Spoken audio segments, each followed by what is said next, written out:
ABC Listen. Podcasts, radio, news, music and more. Every great moment starts in silence. This is where champions are made. Before the crowd, before the lights. Right here, I built the mindset to win. That is one of the finest players in the NRL, Payne Haas, spruiking a clothing brand. Normally, what kind of active wear a footy player is wearing is not really news. This feels a little different because, as the ABC's investigations team has uncovered, the above-mentioned brand has criminal ties. And it's not just Haas who is connected. A handful of other NRL stars are involved as well. As the star prop readies for a grand final, the story raises a series of questions. I'm Patrick Stack. This is ABC Sport Daily.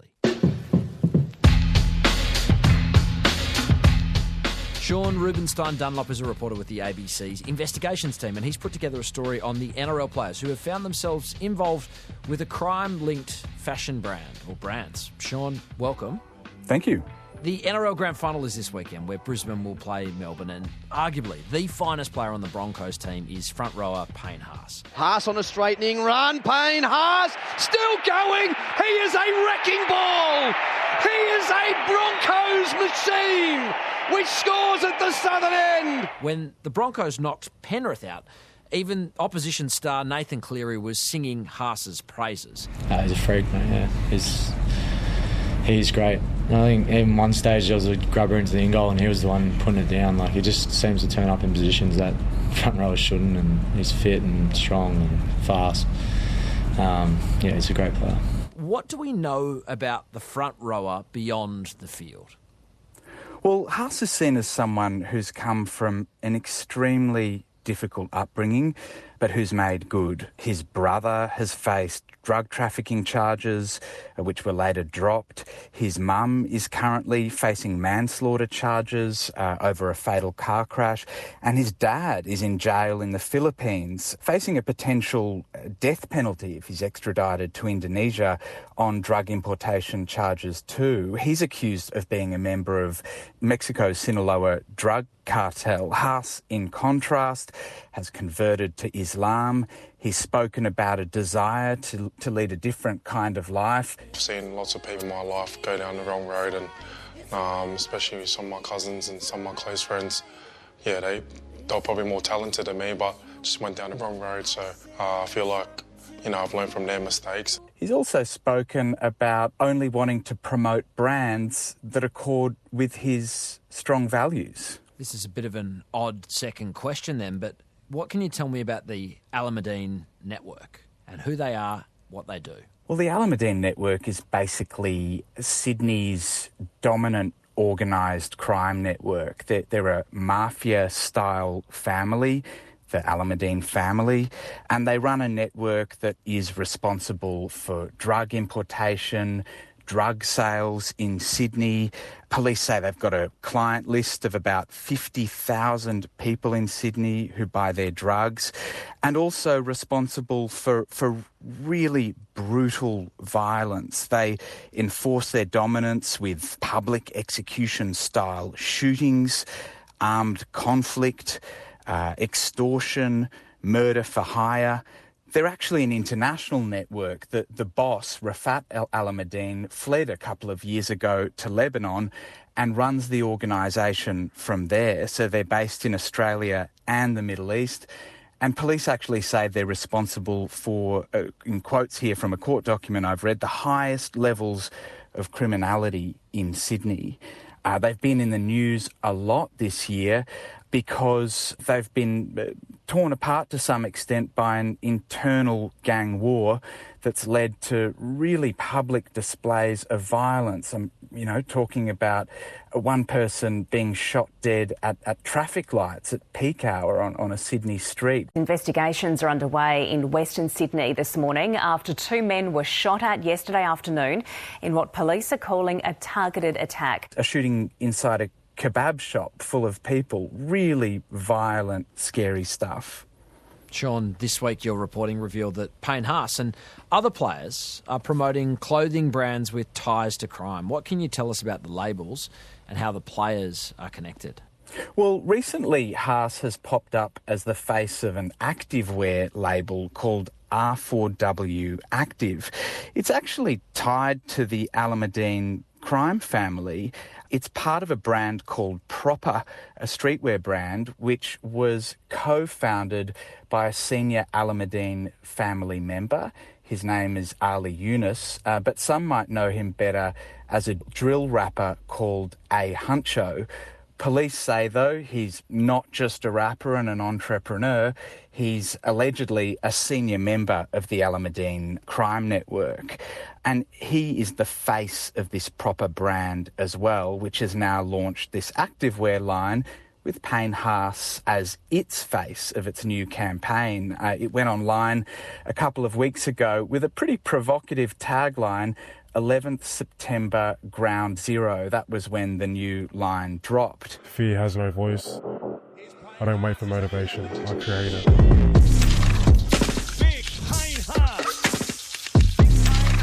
Every breath, every thought, this is my ground zero. Haas modelled for them. He's been reposting their gear, essentially doing advertising for them on social media.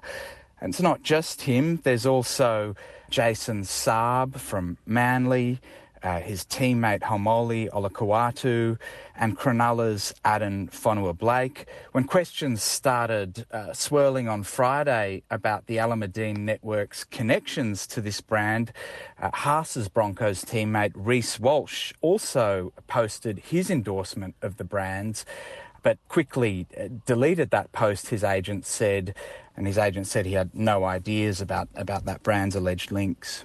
Do we know if the players are being paid for this connection? Well, that's a really good question. It's a really important question, but we don't know for sure. We've asked the players. Fonua-Blake, Olakau'atu and Saab didn't respond. Reece Walsh's agent said he wasn't paid. Haas's agent said no comment, but the man who owns Proper officially has previously said Haas wasn't paid for his campaign. He said, I'm quoting here, he was doing it out of love. Sean, is there any suggestion of wrongdoing on the part of the players we've mentioned? Look, we're not suggesting these players are endorsing or involved in organised crime.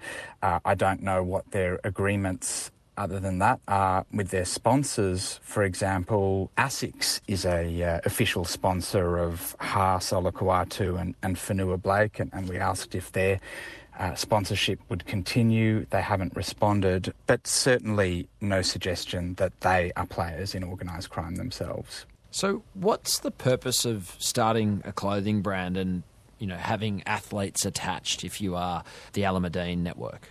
Well, look, I can only guess, but obviously having a big name like Haas attached in particular would be getting it a lot of publicity. Haas is reposting this content to his fans.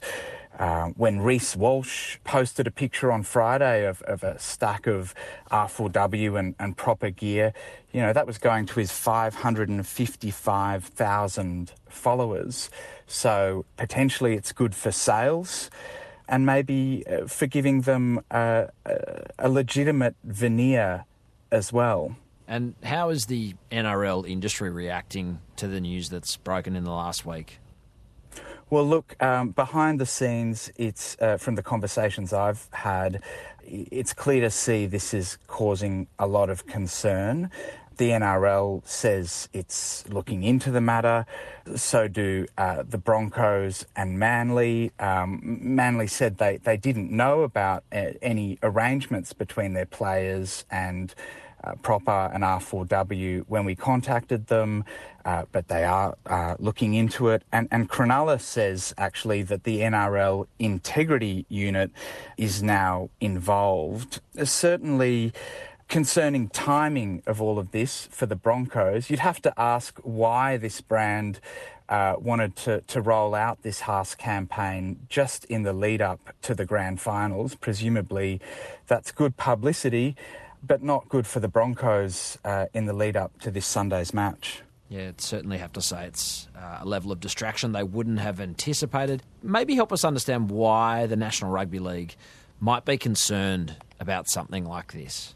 Well, there have been concerns for a long time about organised crime infiltration into the NRL. There have also been concerns in particular about the Al-Madin network's infiltration of the league, this mafia-style organisation trying to cultivate and recruit young players, also trying to establish links with more high-profile players. You know, back in 2016, there was a famous photo that emerged of some very high-profile players dining with Al-Madin family crime bosses. So the NRL Integrity Unit has been onto this for some time. I spoke with senior police about this. They say it's clear that there's still a lot more work to do here. You know, one officer raised concerns to me about young fans wearing R4W merch, R4W also being the name of the Al-Madin's drug running network, that stands for Ready for War. This officer said, well, if some kid's out there wearing R4W, what if someone from a rival gang pops up and thinks they're actually officially repping for this crime network? So dangerous indeed. And it's not the first time these players have come before the Integrity Unit either. Haas has come before the Integrity Unit multiple times, including over his relationships with his family. Jason Saab was photographed at a funeral of a senior Al-Madin network member a couple of years back, and Ola Kawatu and Whenua Blake have drawn the attention of the Integrity Unit after making hand gestures that were widely seen as gang signs. So certainly the Integrity Unit would be having a very close look at this as well. It's a fascinating story in a big week on and off field for the National Rugby League. Sean Rubenstein Dunlop, thanks so much for your time. It's my pleasure. Headlines. James Tedesco, the Dally M medal favourite, has told the Australian Rugby League he won't be available for the Ashes tour of England. The Roosters fullback wants to attend his brother's wedding as best man. Another year, another drama around an AFL Mad Monday celebration. Geelong's players are known for their end-of-season dress-ups, but the 2025 edition has drawn some criticism. Max Holmes dressed as esteemed journalist Caroline Wilson. Bailey Smith posted a snap alongside Patrick Dangerfield with the pair dressed as cowboys, and Smith referenced Brokeback Mountain on Instagram, a movie based on the experiences of gay and bisexual men. Smith wrote, "This is what losing a granny does to you," end quote. Among those weighing in afterwards, Mitch Brown, who this year came out as the first openly bisexual male to have played in the AFL. Brown wrote, "Last time I checked, losing a grand final doesn't make you gay, but being homophobic definitely makes you a loser." Here was Pride Cup CEO Hayley Conway. I think when you use gay and bisexual men and their experiences as a punchline, you should know that you're punching down, especially when you're in sport. Those words have an enormous impact on the young men who are seeing it, any people who are in or around the club who might identify as LGBTIQ, and of course everyone involved in the sport. Elsewhere, the AFL is gearing up for trade period, and Christian Petrarca, the star Melbourne player, has made it official. He's requested out of the Demons. The 29-year-old has already been spotted in Adelaide as he met with the Crows. It's understood the Gold Coast are also keen on the Norm Smith medalist. Petrarca is contracted until the end of 2029 on more than $1 million a season, so it shapes as a big negotiation that will be central to the trade period. Is it just us, or is Glenn Maxwell seriously unlucky? The star T20 cricketer has broken his arm while bowling in the nets ahead of Australia's series with New Zealand. Teammate Mitch Owen clocked him with a big shot. The soon-to-be 37-year-old will miss the entire series. He's previously been concussed falling off a golf cart and broken his leg at a friend's birthday party. He has some bad luck. Here's a bad story. Wallabies halfback Tate McDermott is looking at a hamstring-induced holiday. The number 9 pinged a string in the defeat to the All Blacks, and it looks as though he will need surgery, such as the severity of the issue. That should mean he's unavailable for the tour of Japan and Europe later in the year. I'm Patrick Stack. This is ABC Sport Daily, produced by Poppy Penny. Thanks to Channel 9 and R4W for the extra audio used in this episode. Discover more great ABC podcasts, live radio and exclusives on the ABC Listen app.